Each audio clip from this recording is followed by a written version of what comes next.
We're really here to explore two big questions tonight, and one is the question of how do you feel supervised consumption services have impacted the community, positively or negatively.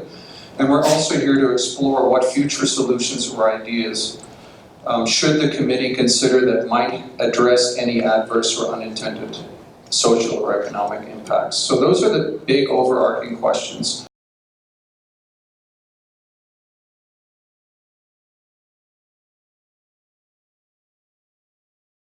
They can't just dump this on us. I know they're saving lives, or they claim they're saving lives. At this point, I need something to be done on our end.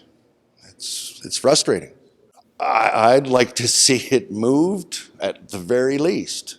I mean, I don't have any answers. No one else has any answers either. The police have flat out told us, don't call us. Don't call us. Call the Alpha House. Call the dope team.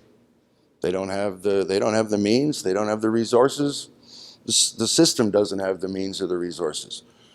They'll be happy to give me a ticket for drinking a beer, but a guy with a heroin needle in his arm, they tell him, have a nice day and go away. Something's askew.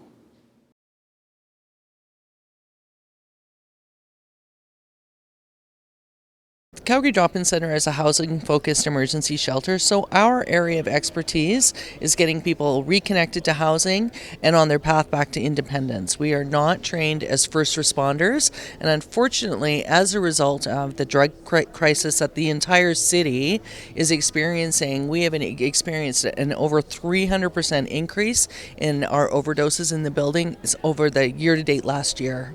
So the impact that has on our staff, who are not trained nor compensated as first responders, is they are doing successful overdose reversals on average every second day.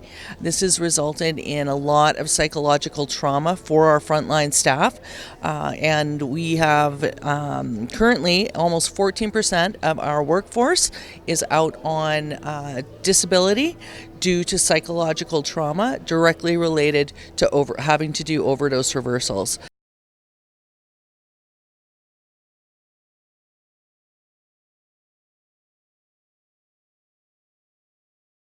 I want to thank Dr. Larson for taking her 3 minutes to use that for silence to remind us that the deceased and people who have passed away from the fentanyl crisis are not here at the table.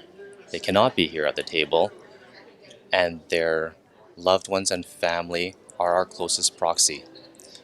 The other, as physicians and nurses and people who take care of people with addictions and who are suffering from opioid use disorder,